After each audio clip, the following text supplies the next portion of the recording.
దేవునికి మహిమ కలుగునుగాక. ఈరోజు అంశం ఏంటంటే స్థిరత్వం. వాక్య భాగము యెషయా గ్రంథము 28వ అధ్యాయము 16వ వాక్యాన్ని చదువుతున్నాం. ప్రభువగు యెహోవా ఇలాగు సెలవిచ్చుచున్నాడు, సియోనులో పునాదిగా రాతిని వేసిన వాడును నేనే, అది పరిశోధింపబడిన రాయి, అమూల్యమైన తలరాయి, బహుస్థిరమైన పునాది అయిన మూలరాయి అయి ఉన్నది. విశ్వసించువాడు కలవరపడడు. ఈరోజు మనము ఎప్పుడు మన యొక్క జీవితంలో స్థిరత్వం అనేది వస్తుందంటే,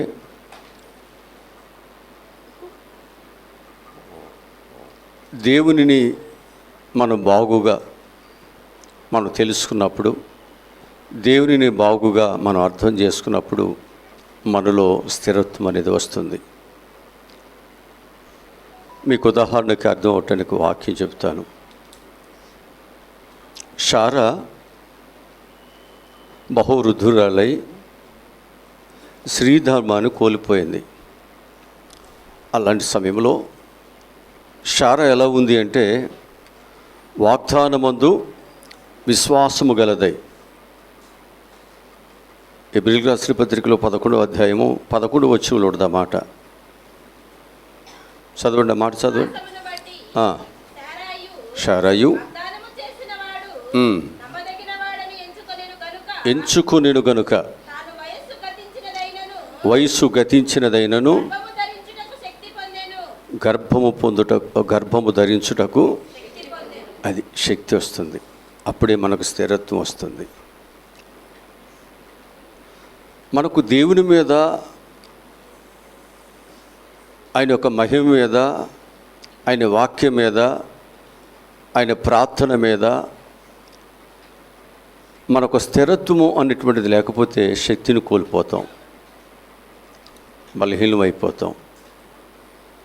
మళ్ళీ ఈ శక్తి ఎక్కడ దొరుకుతుంది అని మనము అటు ఇటు వెళ్ళాల్సి వస్తుంది, అక్కడిక్కడికి వెళ్ళాల్సి వస్తుంది.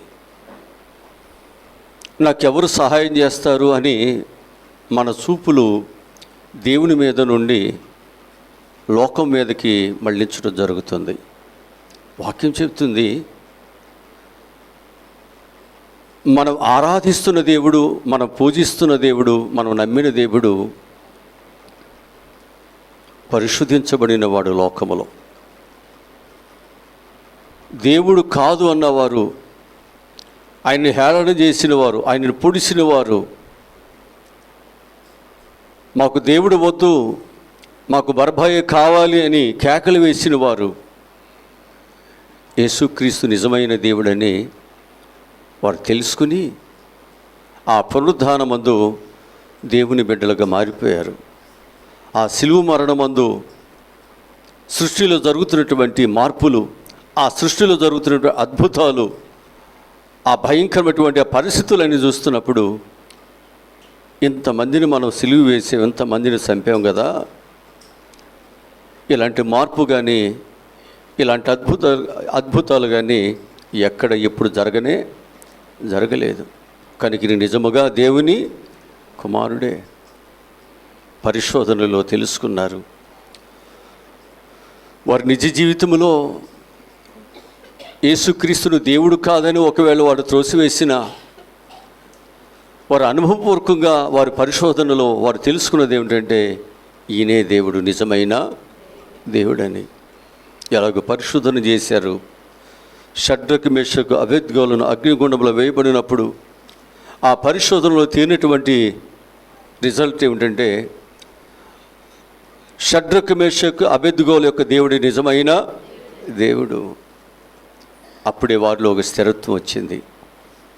ఈరోజు ప్రియ దేవుని బిడ్డలారా, మన ప్రభు అయినటువంటి యేసుక్రీస్తు వారిని ఎవరైతే విశ్వసిస్తారో,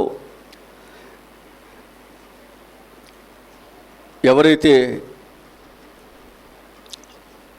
మూలరాయినటువంటి పునాది అయిన మూలరాయి మీద విశ్వసించి వారి యొక్క జీవితాన్ని కట్టుకుంటూ ఉంటారో, వారు కలవరపడకుండా వారి జీవితాలు మంచిగా ఉంటాయని చెప్పేసి దేవుని వాక్యము తెలియజేస్తుంటుంది. దేవుని మాటను నమ్మితే నీవు కలవరం చెందవు, ప్రార్థనను నమ్మితే కలవరం చెందవు. దేవుడు నా పట్ల కార్యాలు చేస్తాడనేటువంటి ఒక నమ్మిక మనకుంటే మనం కలవరము చెందము. దేవుడు చూసుకుంటాడు, దేవుడు తప్పకుండా నాకు సహాయమును దయచేస్తాడు. కొరింథీయులు రాసినటువంటి మొదటి పత్రికలో 15వ అధ్యాయము 58వ వచనం చదువుదాం. కొరింథీయులు రాసినటువంటి మొదటి పత్రిక 15వ అధ్యాయము 58వ వచనం బాగా చదువుతున్నాం. కాగా నా ప్రియ సహోదరులారా, మీ ప్రయాసము ప్రభువునందు వ్యర్థము కాదని ఎరిగి స్థిరులను కదలని వారును ప్రభు కార్య అభివృద్ధి అందు ఎప్పటికీ అది దేవుని పిల్లలకి దేవుని యందు పడుతున్న ప్రయాస వ్యర్థము కాదని ఎవరైతే ఎరుగుంటారో వారు ఎప్పటికీ ఎలా ఉంటారట?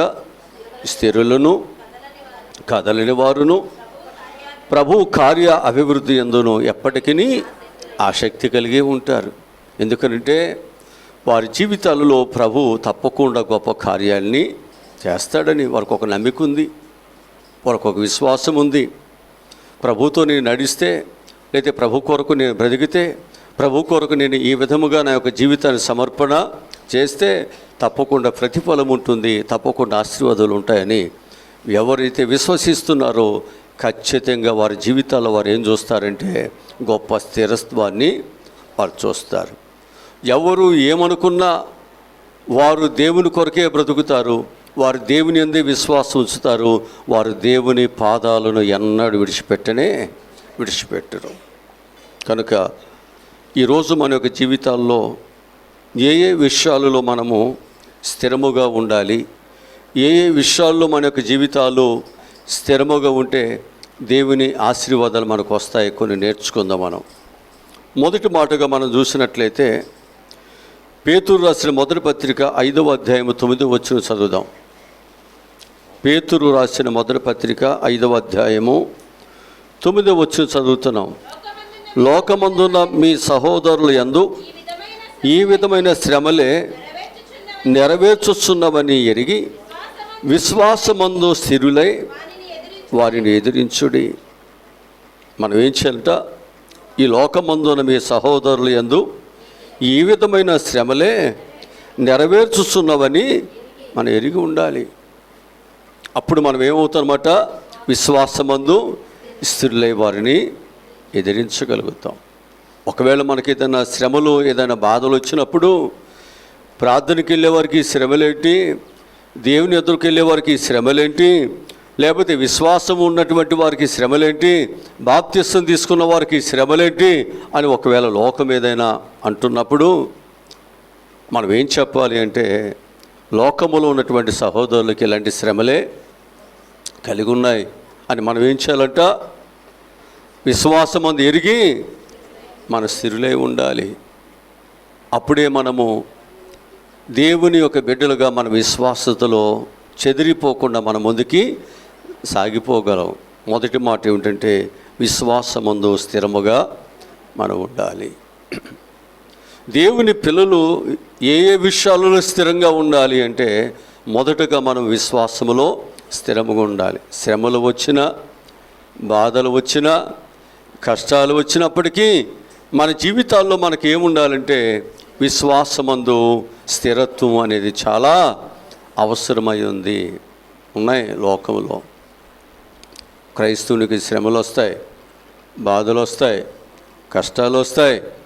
అయినా దేవుని కొరకు మనం ఏమవ్వాలంటే స్థిరముగానే మనం ఉండటం ఇది చాలా బహు ఆశీర్వాదమని నేను మీకు జ్ఞాపకం చేస్తున్నాను. ఫిలిప్పీయులకు రాసిన పత్రిక 1వ అధ్యాయము 14వ వాక్యం చదువుదాం.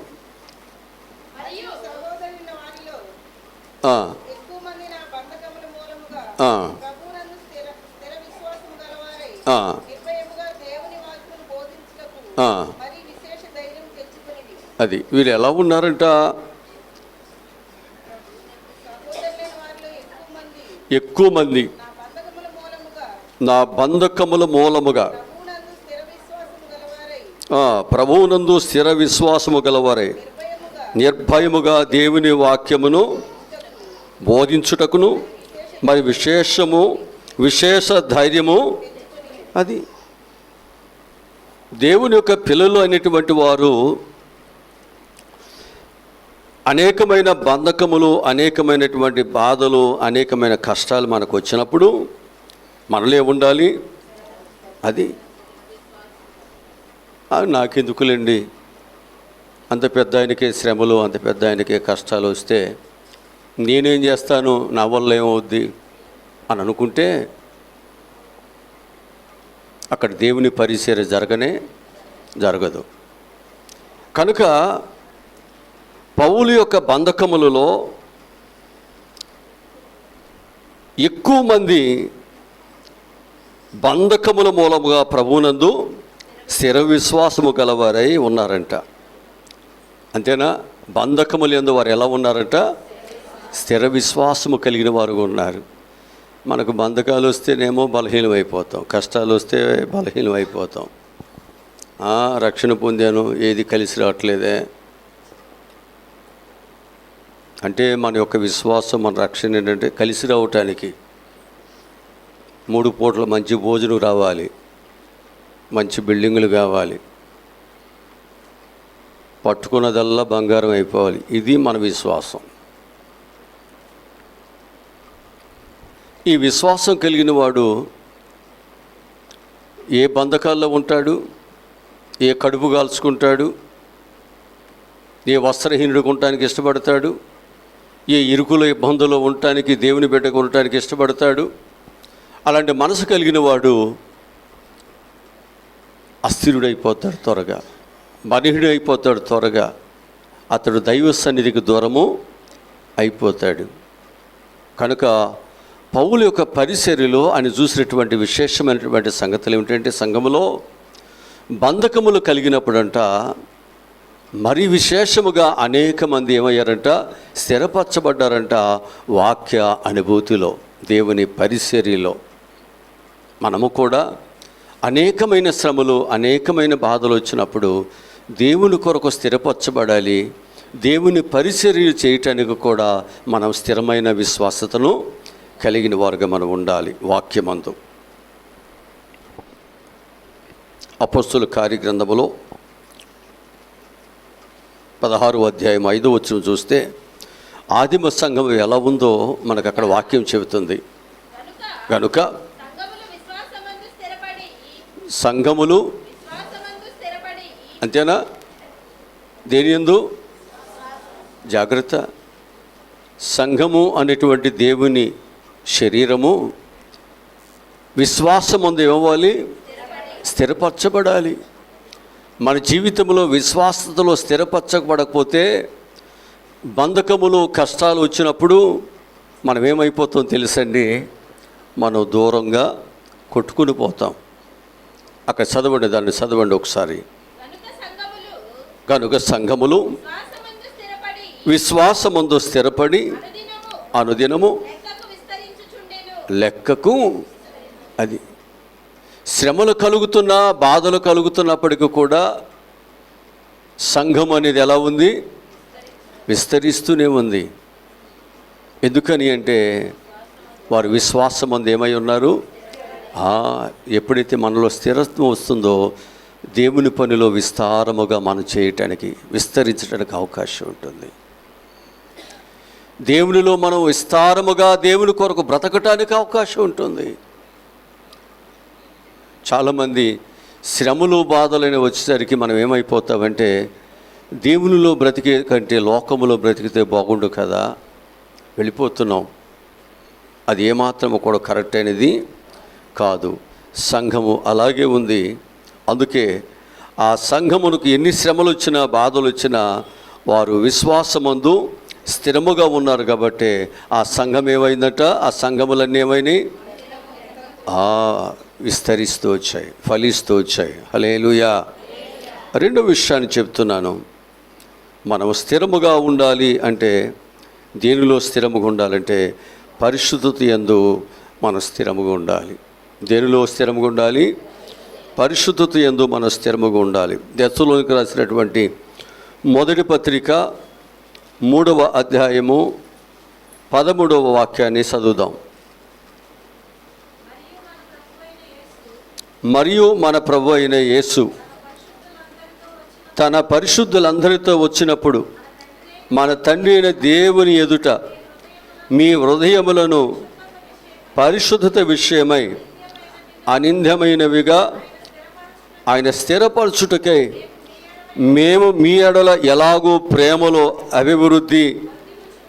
అభివృద్ధి పొంది వర్ధిల్లుచున్నామో అలాగనే మీరును ఒకరి ఎడల ఒకరు మనుషులందరి ఎడల ప్రేమలో అభివృద్ధి పొంది వర్ధిల్లునట్లు ప్రభు దయచేయనుగాక. ఈరోజు ప్రియ దేవుని బిడ్డలారా, మన ప్రభు అయినటువంటి యేసుక్రీస్తు తన పరిశుద్ధుల అందరితో వచ్చినప్పుడు మళ్ళా ప్రభు వస్తాడంట. మనం రక్షించిన వాడు మరలా తిరిగి ఎప్పుడు వస్తాడంట? పరిశుద్ధులందరితో ఆయన వచ్చుతున్నప్పుడు మన తండ్రి అయినటువంటి దేవుని ఎదుట మన హృదయాలు ఎలా ఉండాలంట? పరిశుద్ధత విషయమై అనింద్యమైనవిగా ఆయన స్థిరపరచుటకై ఉండాలి. మన హృదయాలన్నీ కూడా దేవుని ఎదుట ఎలా ఉండాలి? పరిశుద్ధత కలిగి నిందలేనిదిగా ఉండాలి. అనిందులై నిందలేనిదై. మన హృదయములో అనేకమైన పాపములు, మన హృదయం నుంచి వచ్చేటువంటి ఈ పాపము ద్వారా వచ్చేటువంటి అనేకమైనటువంటి చెడు పనులు, చెడు స్నేహాలు, చెడు కార్యాలు చేస్తూ ఉన్నప్పుడు లోకమంతా కూడా ఏమంటుందంటే, వీళ్ళు రక్షించబడ్డారండి, వీళ్ళు ప్రార్థన చేస్తున్నారండి, వీరు బైబిల్ తీసుకుని వెళ్తున్నారండి, ఏం మారారు? ప్రభు వచ్చేసరికి అలాంటి నింద మన మీద ఉండకూడదు. మనం ఎలా ఉండాలంటే పరిశుద్ధత యందు ఎప్పుడు కూడా స్థిరముగా పాపము లేని వారుగానే మనం ఉండాలి. ప్రభు రాకడుంది, మరలా వస్తాడు ఆయన. అవి రక్షణ బంధం మునుపు వాళ్ళ మాటలు వీళ్ళ మాటలు చెప్పి లింకులు పెట్టాంగా, గుండెలు పెట్టి పోటాట్లు పెట్టాంగా. ఈ రక్షణ పొందిన తర్వాత వీడి బతుకు కూడా మారలేదు, వీళ్ళ బ్రతుకు కూడా మారలేదు, దీని బతుకు మారలేదంటే ఏమన్నా బాగుంటుంది? అది మన సాక్ష్యానికి, దేవునికి. ఎవరండి వీళ్ళకి బాప్తీసం ఇచ్చింది? వీళ్ళు ఏ సంఘానికి వెళ్తున్నారండి? వీళ్ళకి అసలు దేవుడు భయమేమి అంటారా? అంటే మన జీవితాన్ని బట్టి నింద దేవునికి వస్తుంది, నింద సంఘానికి వస్తుంది, నింద దైవజనులకి వస్తుంది. జాగ్రత్త. మనం స్థిరముగా ఉండాలి. ప్రభు కోరేది ఏంటంటే మనం స్థిరముగా ఉండాలి. దేవుని పిల్లలు మనం స్థిరముగా ఉండాలంటే విశ్వాసం ఉందో స్థిరముగా ఉండాలి. ఆదిమ సంఘం అలా ఉండి వర్ధిల్లుతూ వచ్చింది. మనం పరిశుద్ధత యందు స్థిరముగా ఉన్నప్పుడు దేవునితో కూడా మనం ఎత్తబడే వరుసలో ఉండటానికి అవకాశం ఉంటుంది. నిత్య నరకము నుండి తప్పించబడి నిత్యము ఆనందముగా దేవునితో సాగిపోవటానికి మనకెంతో అవకాశం దొరుకుతుంది. అందుకే మనకు స్థిరత్వం అవసరం. అందుకే మనకు స్థిరత్వం అనేది చాలా అవసరము. దానియేలు గ్రంథములో 1వ అధ్యాయము 8వ వచనం చదువుదాం. దానియేలు గ్రంథము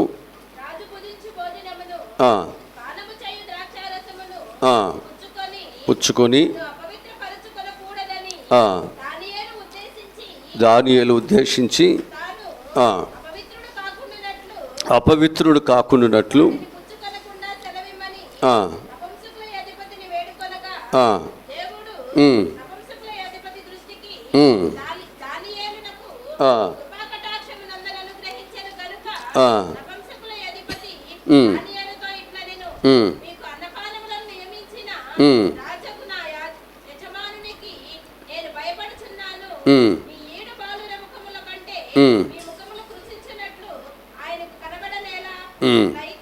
అంటే ఇక్కడ ఏంటంటే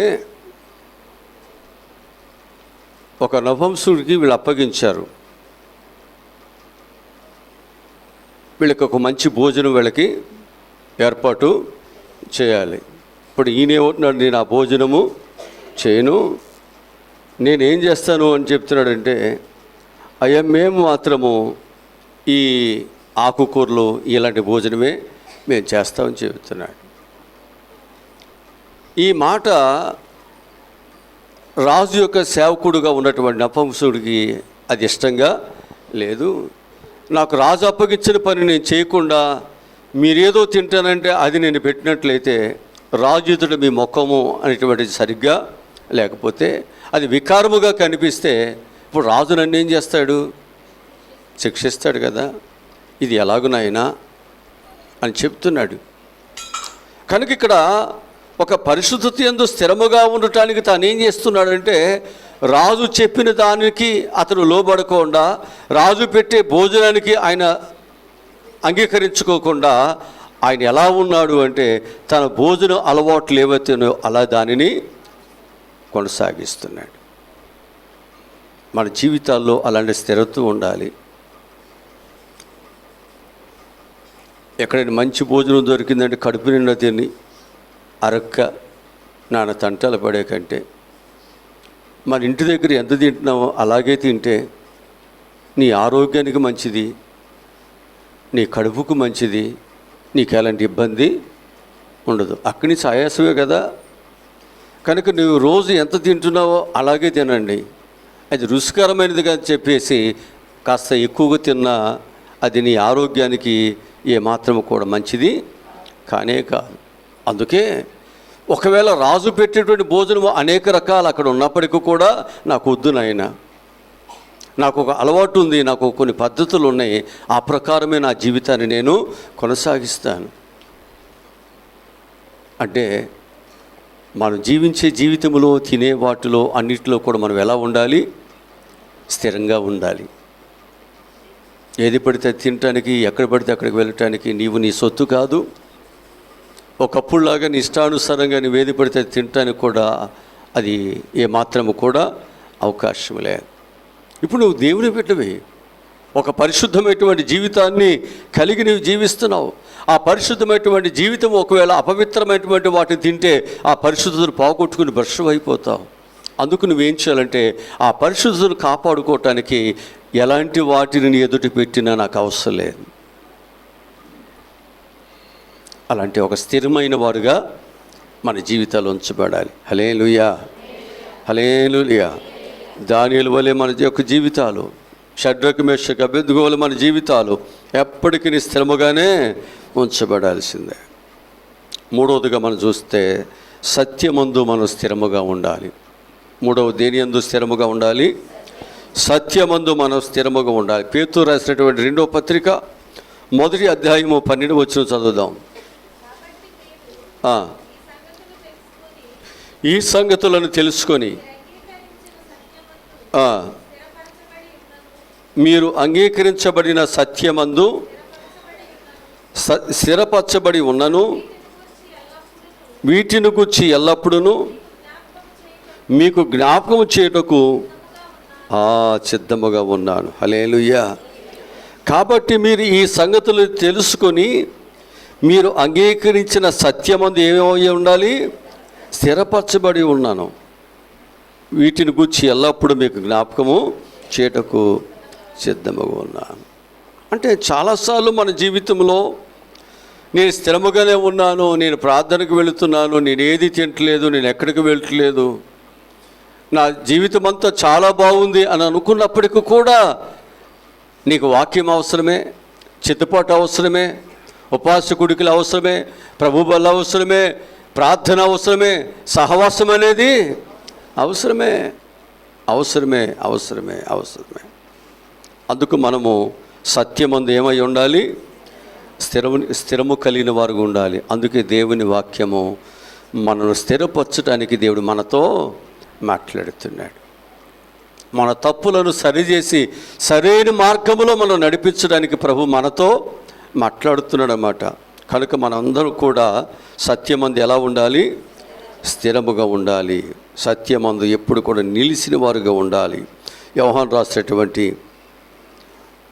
3వ పత్రిక 1వ అధ్యాయము 3-4 వచనాలు చదువుదాం.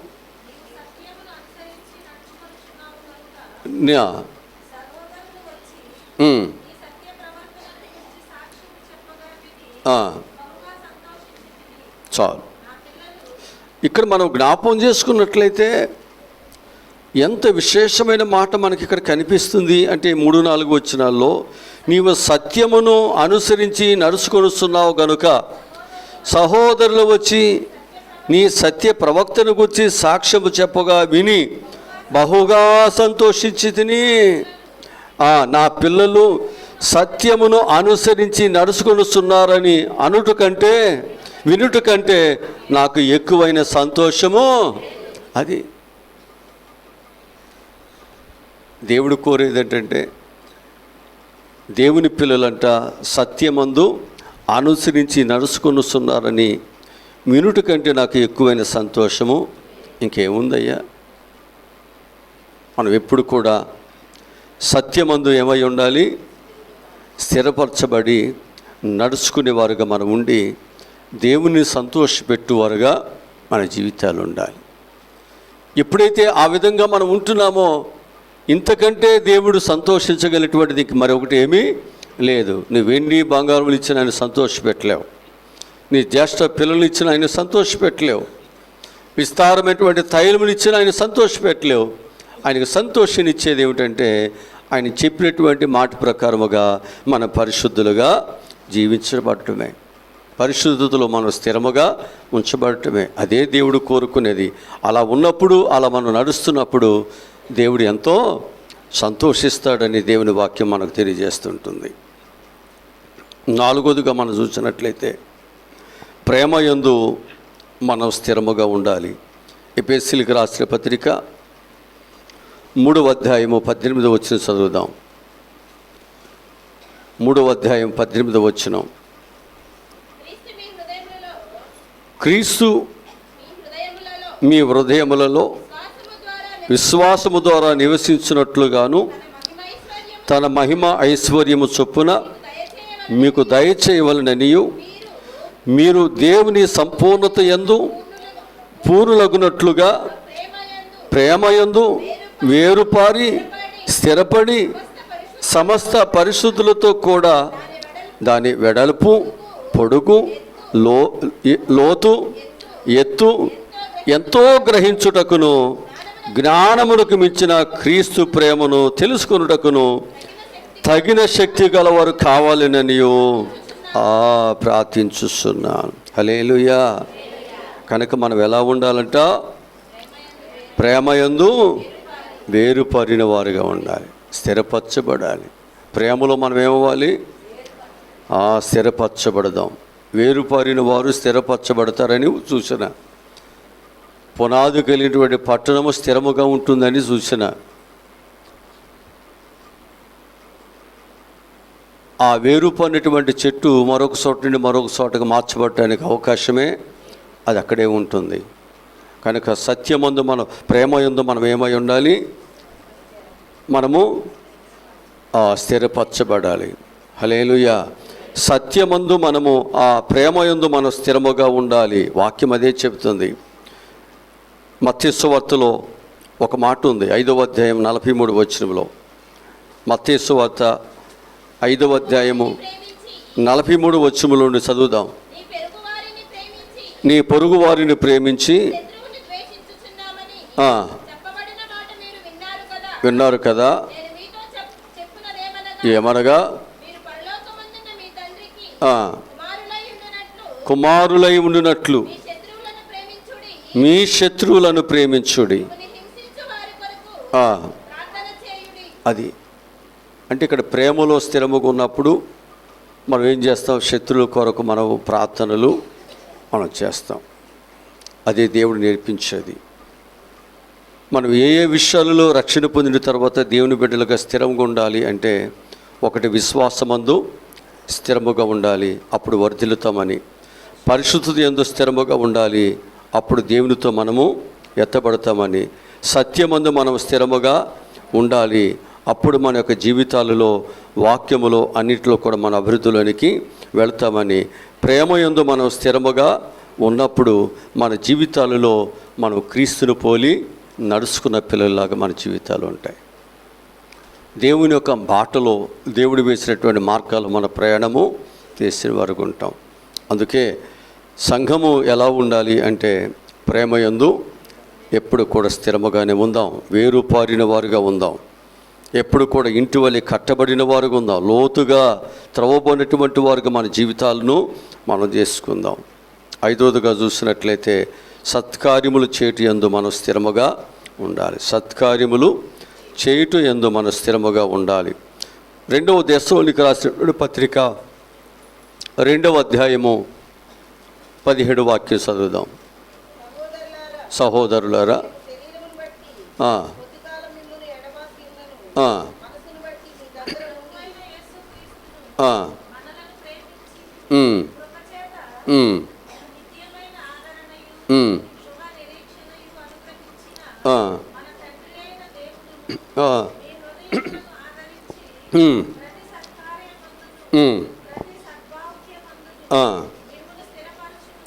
అది దేవుడు మనల్ని ఏం చేస్తాడన్నమాట, మనం ఎప్పుడైతే వీటిలో నడుస్తున్నామో ప్రతి సత్కార్యమందును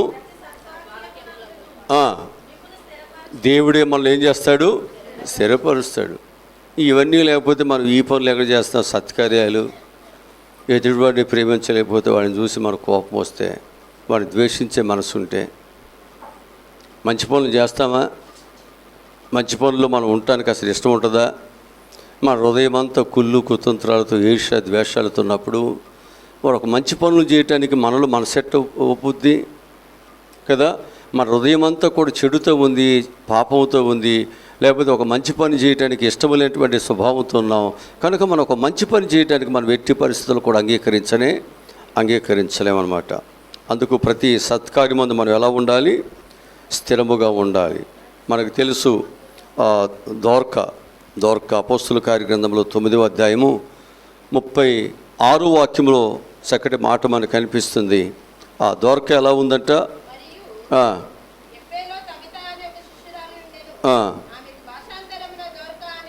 దోర్క అని పేరు.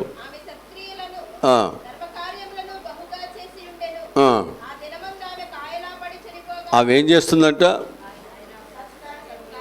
సత్కార్యములను ధర్మకార్యములను బహుగా చేస్తున్నదంట. ఒకరోజు ఆమె కాయలు పడి ఏమైపోయింది, చనిపోయింది. ఈ వార్త విన్నటువంటి వారందరూ ఏం చేశారు, పోతే పోయిందని సంతోషించారా? సంతోషించాలి. ఏం చేస్తున్నారంట, ఏడుస్తున్నారంట. ఆమె అయ్యో ఒక మంచి తల్లిని మేము పోగొట్టుకున్నాం, ఒక మంచి తల్లిని, మమ్మల్ని ప్రేమించే తల్లిని పోగొట్టుకున్నామని ఏడుస్తున్నారంట. ఈరోజు నీవు నేను ఎవరమైనప్పటికీ కూడా ఒక మంచివాడుగా, ఒక మంచి పనులు చేయవాడుగా మన జీవితాలు ఉంచబడాలి. అదే దేవుడు కోరేది. ఆయన హింసించబడుతూ, ఆయన దూషించబడుతూ కూడా సమాజానికి ఆయన మంచి పనులనే ఆయన చేస్తున్నాడు. మనుషులు ఆయనను హేళన చేస్తున్నా, మనుషులను ఆయన అపహాస్యం చేస్తున్నప్పటికీ కూడా సమాజాన్ని ప్రేమిస్తున్నవాడుగా ఉన్నాడు, సమాజానికి మంచి చేయవాడుగా ఉన్నాడు, సమాజం యొక్క స్థితిని బాగు చేయటానికే ఆయన ఇష్టపడుతున్నవాడుగా ఇక్కడ మన ప్రభు యేసుక్రీస్తు వారు కనిపిస్తుంటున్నారు. కనుక మనము కూడా ప్రతి విషయంలో కూడా సత్కార్యములందు మన స్థిరముగా ఉండాలి. అలా ఉన్నప్పుడే మన యొక్క జీవితాల్లో సంతోషం, మేలు కలుగుతుంది. దొరకనటువంటి ఆ చిన్నది కూడా ఎలా ఉంది అంటే, ఆమె ఆమె ఏం పని చేస్తుంది, అవేదో ఒక ఇంజనీరో, లేకపోతే ఆమె ఏదో పెద్ద పెద్ద డాక్టరో, లేకపోతే ఏదో డబ్బులు సంపాదించే బిజినెస్ చేసే ఆమె కాదు. ఆమె ఏం చేస్తుంది, ఆమె చిన్న కుట్టు పని చేసుకుంటుంది. ఆ పని ద్వారా వచ్చేటువంటి ఆదాయముల నుండే ఆమె ఏం చేస్తుందండి, అనేకులకు మంచి పనులు ఆమె చేస్తుంది. మనకు వచ్చేటువంటి వాటితో మనం అనేకులకు మనం ఏం చేయాలి, మంచి పని చేయవారుగా మనం ఉండాలి. దానిలో మనం స్థిరంగా ఉండాలి. నాకేంటి, ఒకరు చేస్తే నాకు వచ్చే లాభం ఏంటి? ఈ పనులు లాభ నష్టాలుగా చూసేది దేవుని చిత్తాన్ని ఇక్కడ మనము నెరవేరుస్తున్నాం. ఆయన వేవేల దూతలతో ఆయన వచ్చుస్తున్నప్పుడు మన మంచి పద్ధతిని, మన మంచి క్రియలను చూసి ఆయన సంతోషించాలి. ఆయనకి ఆనందాన్ని, సంతోషాన్ని తీసుకొచ్చే మంచి పిల్లలుగా మనం ఉండాలి అని చెప్పేసి వాక్యం మనకు ఎంతో తేటగా బోధిస్తూ ఉంటుంది. ఇంకొక మాట నేను మీకు చూపిస్తున్నాను. మన యొక్క జీవితాల్లో మనం ఎలా ఉండాలి అంటే ఉత్సాహమునందు స్థిరముగా ఉండాలి. ఉత్సాహమునందు ఎలా ఉండాలి, స్థిరముగా ఉండాలి. దేని యందు? ఉత్సాహమునందు మనం స్థిరముగా ఉండాలి. హెబ్రీయులకు రాసిన పత్రిక 3వ అధ్యాయము 6వ వాక్యాన్ని చదువుదాం. హెబ్రీయులకు రాసిన పత్రిక 3వ అధ్యాయము 6వ వాక్యం చదువుదాం.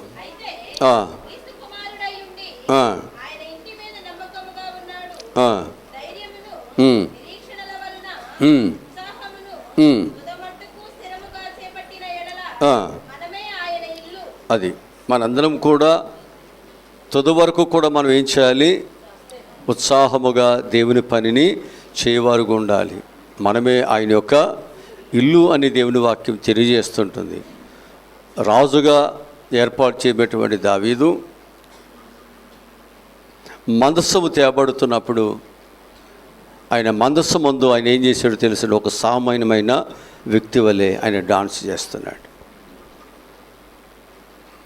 ఒక సామాన్యమైనటువంటి వ్యక్తి ఏ విధంగా డాన్స్ చేస్తాడో ఆ విధంగా డాన్స్ చేస్తుంటే, ఉత్సాహంగా దేవుని గణపరుస్తూ ఉంటుంటే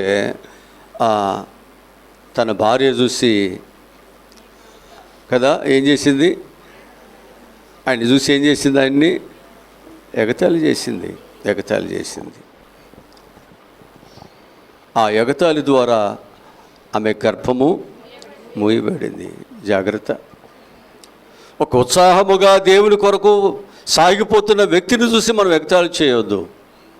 ఒక ఉత్సాహముగా దేవుని కొరకు నిలబడుతున్న వ్యక్తులను చూసి మనం ఏమి వాళ్ళని అపహాస్యమేమి చేయవద్దు. ఇక చాలా చక్కగా దేవుని ఇల్లు అనేవారు ఎలా ఉండాలంటే ఉత్సాహముగా దేవుని పనిని చేయవారై ఉండాలి. అది స్థిరముగా ఉండాలి నీలో. దేవుని పనిచేసే విషయాల్లో, దేవుని ప్రేమించే విషయాల్లో, మరి దేవుని యొక్క సత్యమందు మనం నడుచుకునే విషయాల్లో, దేవుని సత్కార్యాలు చేసే విషయాలలో మనం ఎప్పుడు కూడా ఉత్సాహముగా స్థిరముగానే మనం ఉండాలని వాక్యం చెబుతుంది.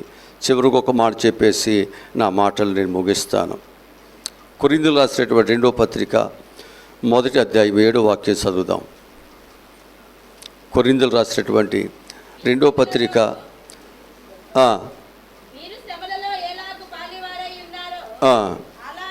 అలాగే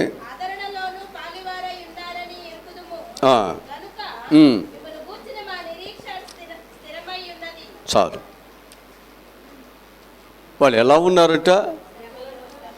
శ్రమలలో ఎలాగూ పాలువారై ఉన్నారో అలాగే ఆదరణలో కూడా, శ్రమలలో అలాగే ఉన్నారంట, ఆదరించే విషయాల్లో కూడా అలాగే వారు ఉన్నారు. దీన్ని బట్టి ఏమై కలిగిందంట? స్థిరమై ఉంది. మిమ్మల్ని కూర్చున్న నిరీక్షణ ఏదైతే ఉందో అది నాకు స్థిరం. వీళ్ళు ఏదో ఆ 10 మందినో లేకపోతే ఆ రోజు ఏదో కళ్ళదుడుపు కొరకు చేసేవాళ్ళు కాదయ్యా. ఆ శ్రమలలోనూ ఉన్నారు, ఆదరించేటప్పుడు కూడా వారు ఉన్నారు. కాబట్టి వీరు నిజంగానే ఎలాంటి వారు అనమాట? వీరు తప్పకుండా వీళ్ళు స్థిరమైన వారే. ఆదరించే విషయాలు, నిరీక్షణలో వీరు స్థిరమైనటువంటి వారే. కనుక ఈరోజు నీ జీవితంలో, నా జీవితంలో ఒకవేళ అనేకమైన శ్రమలు, అనేకమైనటువంటి బాధలు మన జీవితాలు వచ్చినప్పుడు మనం ఎప్పుడు కూడా ఎలా ఉండాలి? స్థిరముగా ఉండాలి కదా. మనం ఎప్పుడు కూడా స్థిరముగా ఉండాలి. వాక్యములో చివరగా నేను చెప్పేటువంటి మాట ఏమిటంటే, రోమీయులకు రాసిన పత్రికలో 4వ అధ్యాయం 18వ వచనంలో అబ్రహాం ఎలా ఉన్నాడో చెప్తున్నాడు అక్కడ. రోమీయులకు రాసిన పత్రిక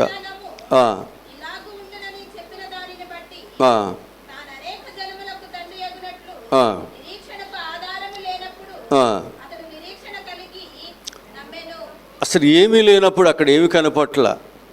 నీకు సంతానం ఇస్తానన్నాడు కానీ అసలు అక్కడ ఏమీ లేదు. కానీ అప్పుడే ఏం చేశాడంట? నిరీక్షణకు ఆధారం ఏమీ లేనప్పుడే ఆయన ఏం చేస్తున్నాడట? ఆ నిరీక్షణ కలిగి ఉన్నాడు. అదే స్థిరమైన నిరీక్షణ. హల్లెలూయా. కనుక నీ జీవితంలో, నా జీవితంలో కూడా ప్రభు యందు మనం ఎప్పుడు కూడా ఏమై ఉండాలి? స్థిరమైన నిరీక్షణ కలిగి ఉన్నప్పుడు మనం దేనికి భయపడము, మనం ఎటువైపు కూడా చూడము. దేవుడే ఖచ్చితంగా దేవుడు వారికి సహాయమును దయచేస్తాడు. హెబ్రీయులకు రాసిన పత్రికలో 10వ అధ్యాయము 34 వచ్చి చదువుతున్నాం. మీరు ఖైదీలో ఉన్న వారిని కరుణించి మీకు మరీ శ్రేష్టమైనదియు స్థిరమైనదియునైన స్వాస్థ్యం ఉన్నదని ఎరిగి మీ ఆస్తి కోల్పోవుటకు సంతోషముగా ఒప్పుకొంటిరి. చూసారా? కనుక ఆస్తిని కోల్పోవటానికి వీళ్ళు ఏం చేశారంట? సంతోషముగా ఒప్పుకున్నారంట. ఎందుకు వీళ్ళు ఆస్తి కోల్పోతున్నారు? ఎందుకు ఒప్పుకున్నారు? వీళ్ళకున్నటువంటి స్థిరమైనటువంటి విశ్వాసం ఏమిటి? స్థిరమైనటువంటి నిరీక్షణ ఏమిటి? అంటే నా దేవుడు మరలా తిరిగి నాకు నూరెట్లుగా దానికి ప్రతిఫలముగా అది వారి యొక్క స్థిరమైన నిరీక్షణ ఏమిటంటే దేవుడు గొప్ప బహుమానములు మాకు ఇస్తాడు. ఎంత పోగొట్టుకుంటే అంతగా దేవుడు మాకు ఆశీర్వాదములను. అందుకే వారు ఎన్ని పోగొట్టుకుంటున్నా వారు ఇంకా స్థిరముగానే, ఇంకా వారు ధైర్యంగానే దేవుని కొరకు వారు జీవిస్తున్నారు. హల్లెలూయా, హల్లెలూయా. కనుక మన యొక్క జీవితాల్లో దేవుని కొరకు ఎప్పుడైతే మనం స్థిరముగా ఉంటామో ఆ స్థిరము కలిగిన వారికి మంచి స్వాస్యము దేవుడు ఇస్తాడు. స్థిరమైన స్వాస్యాలు ఇస్తాడు. ఏదో ఊరికే కాదు, మంచి ఆశీర్వాదాలు దేవుడు మనకు ఇస్తాడు. దేవుని కొరకు ఎవరైతే నిలబడుతున్నారో వారికి మంచి జీవితాలు, మంచి భవిష్యత్తు, మంచి ఆ కృపలను దేవుడు మనకి ఇవ్వటానికి ఆయన ఇష్టపడుతున్నాడు. ఊహించలేని ఆశీర్వాదాలు దేవుడు మనకి ఇవ్వబోతున్నాడు. దేవుడి మాటలు మన ఎన్నికల్లో దీవించునుగాక. ఆమేన్. తలబొచ్చండి, ప్రార్థన చేసుకుందాం. మా ప్రభువా రక్షకుడా, ఈరోజు చెప్పబడినటువంటి దైవ వాక్యాన్ని బట్టి నీ వందనాలు ప్రభువా. సంఘము అనేటువంటిది స్థిరముగా ఉండాలన్నావు. ఏ విషయాల్లో స్థిరముగా ఉండాలో కూడా ఈరోజు మాకు నేర్పిస్తున్నావయ్యా. మీరు నేర్పిస్తున్నప్పుడు మేము నేర్చుకుని ఆ విషయాల్లో మేము స్థిరంగా ఉండాలి తప్ప మేము స్థిరము లేని వారుగా మా జీవితాలు ఉండకూడదు. మా జీవితాలు ఎప్పుడు కూడా బలముగా ఉండాలి. మా జీవితాలు ఎప్పుడు ఆశీర్వాదకరముగా ఉండాలి. అలా ఉండాలంటే మేము దేవుని పట్ల, వాక్యం పట్ల, ప్రార్థన పట్ల మాకున్నటువంటి విశ్వాసము ఎప్పటికీ స్థిరముగానే ఉన్నట్లు అయ్యా దాన్ని జాగ్రత్తగా కాపాడుకోవటం సహాయములను దయచేయండి. ఈ చిన్ని సంఘమును అనేకమైన వాక్యముల చేత హెచ్చరిక చేస్తూ, వాక్యముతో కడుతూ, వాక్యములో బలపరుస్తూ ఉంటుండగా మీ సహాయములను దయచేయమని, ఇంకా అంతకంతకునైనా ఇంటి వలె కట్టబడాలి, ఏరు వలె బలంగా ఉండాలి. ఒక ఏరు కలిగినటువంటి చెట్టు లోతుగా వెళ్ళిన కొలది ఎంత బలంగా ఉంటుందో, ఎన్ని తుఫానులైనా బలమైన వాటినైనా తట్టుకోగలుగుతుందో అంత బలమైన వారుగా ప్రభువులోనైనా మేము నిలబడటానికి తట్టుకోట సహాయములను దయచేయమని యేసు నామములో ఈ మనవులు ఈ ప్రార్థనలు అడిగి పొందుకుని ఉన్నాము తండ్రి. ఆమేన్.